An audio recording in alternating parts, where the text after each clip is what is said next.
संभाल के। अब इसका अर्थ जो कि आपको ध्यान में रखना है। अर्थ मैंने आपको ये वाली किताब इसलिए मंगवाई है क्योंकि इसमें एक एक शब्द का अर्थ लिखा हुआ है, ठीक है। तो इसमें लिखा हुआ है अन्वयार्थ। अन्वयार्थ का मतलब होता है वर्ड मीनिंग। टेक्स्ट बुक में क्या होता है, आपके स्कूल की टेक्स्ट बुक्स में क्या होता है, वर्ड मीनिंग होते हैं, उन्हें हिंदी में कहते हैं अन्वयार्थ, ठीक है। तो वर्ड मीनिंग हम देखते हैं। पहले लिखा है वीतराग। क्या लिखा है, वीतराग का अर्थ क्या लिखा है। अब राग और द्वेष किसे कहते हैं, राग मतलब होता है किसी भी चीज को देख करके उसके प्रति अच्छा चाहना, उसको अच्छा लगना, उसे कहते हैं राग। एग्जाम्पल दो भाई, राग क्या है। तो अभी जो है पाठशाला बंद कर दी जाए और अभी यहाँ पर हम अच्छी टीवी तो अच्छी दिख रही है आपको, थिएटर जैसी लग रही है, तो यहाँ पे एक अच्छी सी मूवी चालू कर दी जाए तो क्या होगा, राग। और अभी आपको जो है मूवी, अभी आपकी पाठशाला चलती रहे, 1 घंटा हो गया, 2 घंटे हो गए, 3 घंटे हो गए, 4 घंटे हो गए, तो क्या हो जाएगा, द्वेष। द्वेष यानी बुरा लगना। तो अच्छा लगना राग, बुरा लगना द्वेष। और रहित मतलब होता है उससे बियॉन्ड, उससे बिल्कुल पार। जो राग और द्वेष से भी बियॉन्ड हो गए, जो उससे भी जरा पार हो गए हैं, जो उनसे रहित हो गए हैं, जिनमें राग द्वेष नहीं है, उन्हें हम कहते हैं वीतराग। वीतराग की बहुत सुंदर परिभाषा है, जिनका राग बीत गया है।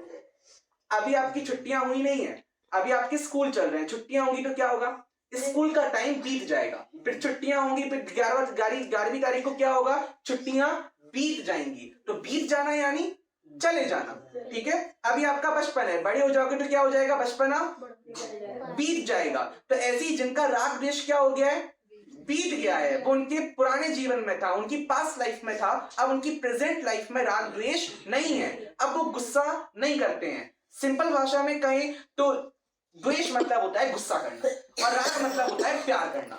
तो जो हम प्यार करते हैं, गुस्सा करते हैं, उसे हम कहते हैं राग और द्वेष। तो आपको बताया हुआ है कि वीतरागता की परिभाषा क्या होती है, राग द्वेष नहीं करना, गुस्सा नहीं करना, प्रेम नहीं करना। इसके लिए एग्जाम्पल दो, कोई देगा एग्जाम्पल भगवान के लिए। भगवान पे आपको घटित करना है, भगवान पे अप्लाई करना है कि भगवान को गुस्सा भी नहीं आता और प्यार भी नहीं उमड़ता है। और बहुत अच्छा एग्जाम्पल है भाई, बहुत बार किया है भाई। आपको जो है, आप मंदिर में हो, मस्ती कर रहे हो, बातें कर रहे हो, तो भगवान गुस्सा हो जाएंगे, भगवान की तीसरी आंख खुल जाएगी, अबे भगवान कुछ भस्म वगैरह कर देंगे, वो नहीं करेंगे। ये सबसे बड़ा अंतर है।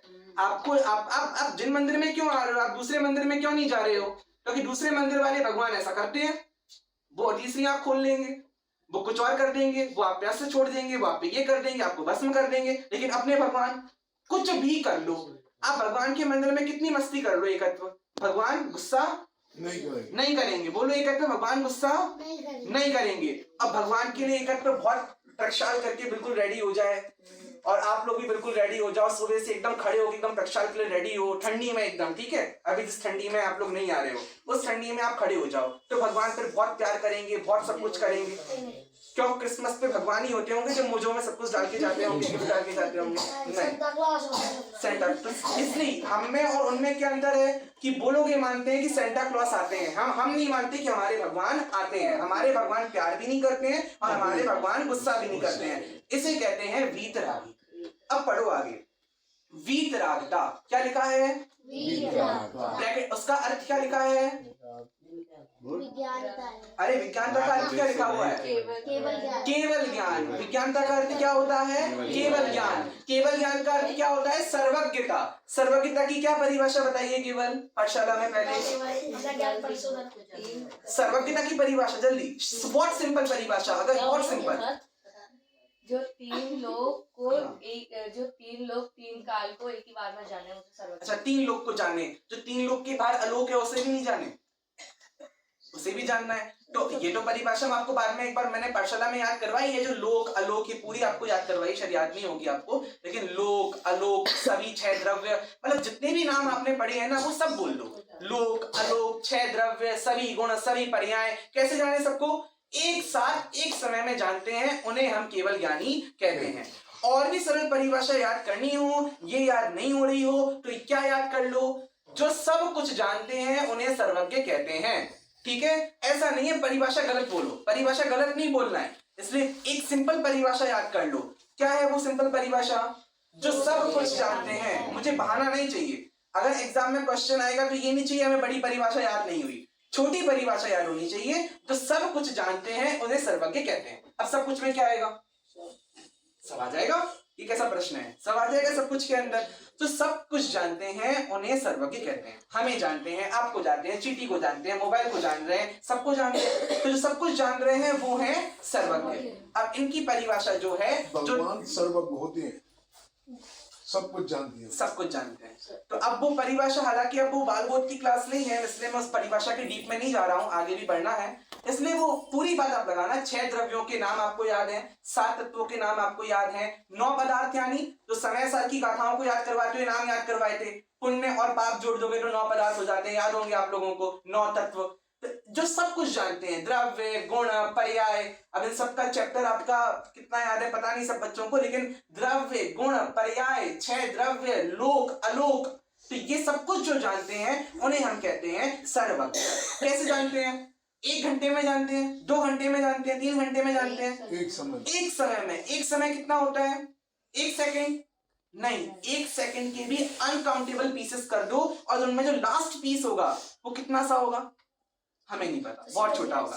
तो उतने से एक समय के अंदर वो क्या कर लेते हैं? सब कुछ जान लेते हैं। इतना समझ लो, आप अपनी आंख झपकाते हो ना, पलक झपकाते हो ना, तो आपकी एक पलक झपकाने में इतने आराम से नहीं, जो डेली में मतलब यूजुअली जो पलक हमारी झलकती है उसमें कितना समय लगता होगा? तो कहते हैं असंख्यात समय। उसमें कितने समय निकल जाते हैं? असंख्यात, अनकाउंटेबल समय उसमें निकल जाते हैं। आप उन्हें काउंट नहीं कर सकते हो, इतने समय आपके पलक झपकाते में निकल जाते हैं। तो उनमें जो एक समय होता है उसमें भगवान क्या करते हैं? सब कुछ जान लेते हैं। और कैसा जानते होंगे? धुंधला धुंधला। भगवान के पास बैठे उनके जो साथी सिद्ध भगवान है वो अच्छे दिखते होंगे और हम लोग धुंधले दिखते होंगे, ऐसा होता होगा? नहीं, उनको सब चीज एकदम क्लियर दिखती है। ठीक है, उनको एटम कैसा दिख रहा होगा? अभी एकदम क्लियर। आपको दिख रहा है एटम? इस पुस्तक का एटम आपको दिख रहा है? नहीं दिख रहा, लेकिन उन्हें एटम भी दिख रहा है। तो भगवान एक एक एटम को, एक एक छोटी से छोटी चीज को वो जानते हैं। अच्छा, जो पास्ट में हो गया उसे जानते हैं, रामचंद्र जी को जान रहे होंगे, सबको जान रहे हैं। जो फ्यूचर में होगा, हम सभी भगवान बनने वाले हैं, जान रहे होंगे भगवान, जान रहे होंगे। किसे बनना है भगवान? किसे बनना है भगवान? भाई जिसे बनना है भगवान उसे ही भगवान जान रहे हैं। क्यों भगवान बनेगा? अब किसे बनना है भगवान? सबको। किसी को नहीं बनना है। अरे झूठा झूठा तो बोल दो कि भगवान बनना है। सबको हाथ खड़ा करो, हमें बनना है। भगवान बन जाएंगे तो ये संसार के सुख कैसे भोगेंगे? हाँ, तो अब अच्छे से हाथ खड़ा करो। आधा भगवान बनना है। स्विमिंग कैसे करेंगे? पूरा भगवान कैसे बनना है? दिव्यांशी को आधा भगवान बनना है। चैंपियन ट्रॉफी कैसे मिलेगी क्रिकेट की? क्यों तुमने हाथ नीचे कर लिया? दुख हो रहा है भगवान बनने में? अभी भी हाथ खड़ा नहीं हुआ वंशिका का। हाँ, तो ये हमें, अच्छा एक हाथ वाला एक ही, मतलब 50% भगवान बनना है कि 100%? हाँ, अब 100% हाथ नीचे कर लो, फिर बोलोगे पनिशमेंट दे दी। तो भगवान बनना पनिशमेंट होती है? नहीं। तो भगवान जो है हम सभी को बनना है, और भगवान अभी जान रहे हैं कि क्या कर रहे हैं, क्या करेंगे, क्या कर रहे हैं, क्या करेंगे, क्या कर रहे थे। ठीक है, तो भगवान हर एक चीज को अभी एक समय में जान रहे हैं। ठीक है, इसे कहते हैं विज्ञानता। अब आगे बढ़िए। 3 भुवन में क्या लिखा है? क्या कहाँ चलेगा? हाँ, 3 भुवन में। उसके बाद क्या लिखा हुआ है? 3 लोक में। भुवन मतलब होता है लोक। 3 लोक होते हैं। अच्छा, कैसे होते हैं 3 लोक? मैं बता देता हूँ भाई। चलो देखो, 3 लोक यदि आपको बॉडी से बनाना हो ना, तो आपको ड्राइंग की जरूरत नहीं है। जैनाचार्य ने बताया बिना पेन पेपर के भी 3 लोक बन सकता है। कैसे बन सकता है? पहले पैर लंबे कर लो, ठीक है, फिर उसके बाद ऐसे हाथ, अरे फिर ऐसे हाथ रख लो। ठीक है, अब थोड़ी बुरी बात है कि अपना हेड जो है ना उसको थोड़ा साइड में रख दो, उसे अपनी इमेजिन से बाहर निकाल दो। ठीक है, तो अपना हेड गायब कर दो। अब आपका बॉडी का जो शेप बनेगा वो शेप होता है 3 लोक का। आपको अपने पैरों को थोड़ा और बड़ा करना पड़ेगा, वो नीचे से बड़ा होता है, तो इसलिए जो है ऐसा आपका 3 लोक हो जाएगा। ठीक है, तो ऐसा हमारा 3 लोक होता है। अब इसमें यहां तक होता है अधोलोक, नीचे का लोक। वो क्या होगा? अधोलोक। अब उसके बाद जो बीच का बस लोक है, उसे बस इतना ही, जितनी बेल्ट की साइज होती है, हाँ, उसे कहते हैं मध्य लोक। और उससे ऊपर का जितना हमारा ऐसा है, जितना पूरा हमारा ऐसा आएगा, उसे कहेंगे ऊर्ध्व लोक। ऊर्ध्व मतलब होता है ऊपर। ऊपर को संस्कृत में बोलते हैं ऊर्ध्व। तो यदि आपको ऊर्ध्व याद करने में मुश्किल हो रही हो तो याद कर लेना ऊपर का लोक। मध्य लोक याद करने में दिक्कत हो रही हो तो याद कर लेना बीच का लोक। और अधोलोक याद करने में दिक्कत हो रही हो तो याद कर लेना नीचे का लोक। लेकिन ऐसा करना मत, अच्छे बच्चे हो, याद हो जाता है, अच्छे मार्क्स आते हैं। तो ऊर्ध्वलोक, मध्य लोक और अधोलोक, ये 3 नाम है, याद कर लो। तो ऐसे 3 लोक होते हैं। अच्छा, 3 लोक में कौन कौन कहाँ कहाँ रहता है?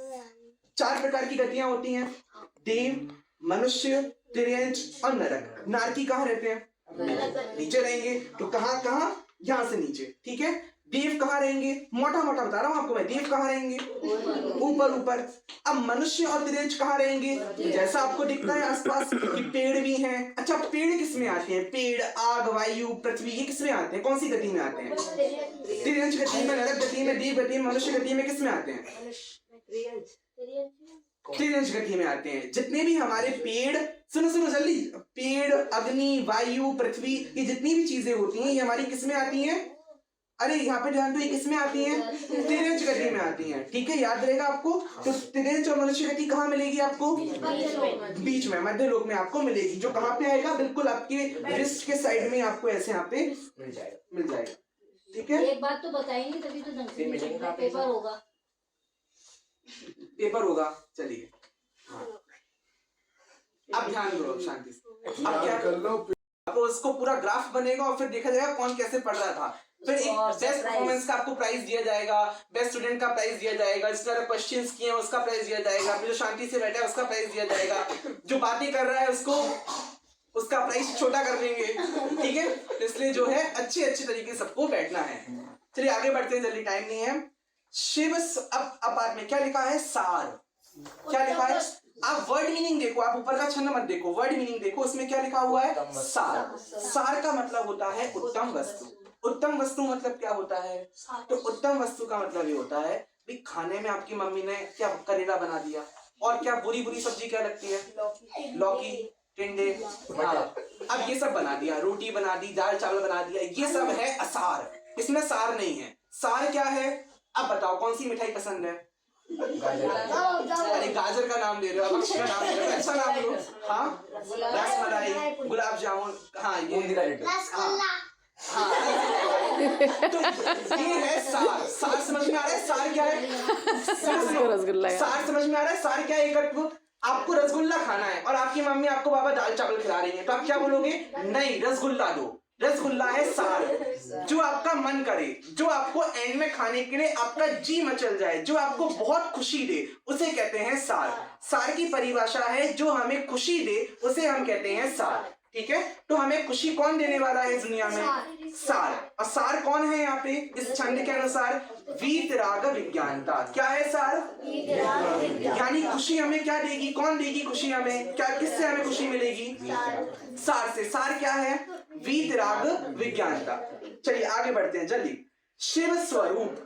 शिव स्वरूप का क्या लिखा है अर्थ? आनंद स्वरूप। आनंद स्वरूप यानी खुशी, जिसको करने के बाद आपको रियल हैप्पीनेस मिले, आपको सच्ची खुशी मिले, सच्चा आनंद मिले, उसे हम कहते हैं आनंद स्वरूप, शिव स्वरूप। फिर क्या लिखा है? शिवकार। शिवकार का अर्थ क्या लिखा है? कार मतलब होता है कराने वाला, और शिव मतलब होता है मोक्ष। जो हमें मोक्ष प्राप्त कराने वाला है उसे कहते हैं शिवकार, ठीक है। तो मोक्ष कौन प्राप्त कराएगा हमें? शिव। शिवकार का अर्थ है प्राप्त कौन कराएगा मोक्ष? वीतराग विज्ञान। शिव स्वरूप कौन है? आनंद स्वरूप कौन है? वीतराग विज्ञानता। सार कौन है? वीतराग विज्ञानता। तो कितना सरल क्वेश्चन है, 3 क्वेश्चन बनेंगे एग्जाम में। सार क्या है? शिव स्वरूप क्या है? शिव कार्य क्या है? अब अर्थ क्या होगा? तीनों का आंसर क्या होगा? वीतराग विज्ञानता, वीतराग विज्ञानता, वीतराग विज्ञानता। यानी एक ही आंसर से 3 मार्क्स मिल जाएंगे। ऐसा कहाँ हो सकता है पॉसिबल? साइंस में नहीं होगा, मैथ्स में नहीं होगा, जैन धर्म में होगा। जैन धर्म में आपके हर एक क्वेश्चन का आंसर क्या है? बस 4 गतियों में से बाहर निकलना है। किससे निकलोगे? भगवान कैसे हैं? मुनिराज कैसे हैं? हमें कैसा बनना है? हम दुखी क्यों हैं? नहीं है, इसलिए हम दुखी हैं, ठीक है। तो ऐसा ही ध्यान रखना। चलिए बाद में क्या लिखा हुआ है? अब जिन्होंने वीतराग विज्ञानता प्रकट कर ली है उन्हें मैं क्या करता हूं? तो देखिए त्रियोग क्या लिखा हुआ है आगे? दिव्यांशी क्या लिखा हुआ है? 3। अब इसका अर्थ लिखा हुआ है 3 योग। तो आप योग वर्ड का मतलब याद मत करो, वर्ड कठिन अर्थ है वो, आप बस इतना याद कर लो 3 योग होते कौन कौन से हैं। तो तो कौन कौन से होते हैं? मन, वचन, काय। मन यानी दिमाग। मन की परिभाषा याद नहीं करवा रहा हूं, वरना जैन धर्म में भाव मन ऐसे बहुत कठिन शब्द आते हैं। अब बस इतना ध्यान रखो, मन यानी दिमाग, जहां से हम सोचते हैं। वचन यानी वर्ड्स, जो हम वचनों का हम यूज करते हैं, हम अपनी जो भाषा हम यूज करते हैं। और काय यानी शरीर, हमारी बॉडी। तो हम अपने मन, वचन, काय से क्या करते हैं? आगे समहारी के। समहारी का अर्थ क्या लिखा है? सावधानी पूर्वक। सावधानी पूर्वक। सावधानी का मतलब तो पता है, अटेंशन, डिसिप्लिन। तो इसे हम कहते हैं सावधानी। और फिर लिखा है नमः। क्या लिखा हुआ है? नमस्कार। नमस्कार करना। अभी हमने अभी क्लास शुरू होने से पहले नमस्कार करना पूछा था। कब पूछा था? नमो। नमो का अर्थ भी क्या होता है? नमस्कार करना। नमः का मतलब भी क्या होता है? नमस्कार करना। वनु का अर्थ क्या होता है?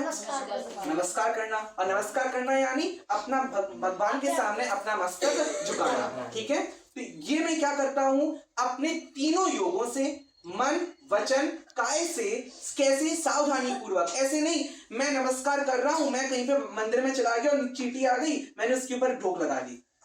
तो चींटी के ऊपर ढोक नहीं लगानी है, आपको देख करके अच्छे से, जहां पर कोई जीव नहीं हो, आपके हाथ अच्छे से जुड़े हो। अभी बताया ना भाई, कोई लोग ऐसे, कोई लोग ऐसे कर लेंगे, कोई लोग कैसे भी कर लेंगे। ऐसे नहीं करना है, भगवान के सामने अच्छे से प्रॉपरली हाथ जोड़ना है। इसे कहते हैं सावधानी पूर्वक। भगवान के सामने खड़े भी होना, तो कैसे खड़ा होना है? ऐसे खड़ा होगा भगवान के सामने, चल जाएगा। ऐसे कुछ भी करके खड़ा होगा, चल जाएगा।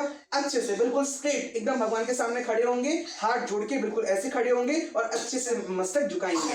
ढोक भी देंगे तो कैसे देंगे? पूरा झुक करके, पूरा नीचे तक झुक करके हमें ढोक देनी चाहिए। बताया है आपको देव दर्शन की विधि में 2 प्रकार से ढोक दी जाती है, साष्टांग नमस्कार और पंचांग नमस्कार। अष्टांग नमस्कार और पंचांग नमस्कार। तो वैसे तो अष्टांग नमस्कार करना चाहिए, लेकिन पंचांग नमस्कार हम करते हैं जहां पर हम आधी ढोक जो है वो हम देते हैं, जो कि आप लोग मंदिर जी में देते हो। तो उसे ऐसे करके अपने तीनों योगों से सावधानी पूर्वक, अटेंशन के साथ आपको भगवान को नमस्कार करना चाहिए। ठीक है, तो अभी नॉर्मली आपको ये बताया है कि इस श्लोक का अर्थ क्या है। अब इसके पीछे इस बुक की सबसे बड़ी स्पेशलिटी है कि इसमें पिक्चर्स दी गई हैं हर एक छंद के लिए। अच्छा मुझे ये बताओ, समय सार में क्या है? ये क्वेश्चन आपको याद करवाया था। समय सार में हाँ गाथाएं। आत्मख्याति में क्या है? समय सार की टीका है, उसमें क्या है? कलश। उन्हें हम कहते हैं श्लोक। ठीक है, और इसमें क्या है? गाथाएं की श्लोक। ढाल तो चैप्टर्स का नाम है। इसमें ये क्या है जो अभी हमने पढ़ा? इसे कहते हैं छंद। क्या कहते हैं इसे? तो ये आप याद कर लो, जो भी प्राकृत में लिखा होगा उसे कहेंगे गाथा, जो भी संस्कृत में लिखा होगा उसे कहेंगे श्लोक, और जो भी हिंदी में लिखा होगा उसे कहेंगे छंद। तो ऐसा नहीं कहना कि छड़ाला में गाथाएं हैं, छड़ाला में गाथाएं नहीं है, छड़ाला में छंद है। ठीक है, याद रहेगा आपको।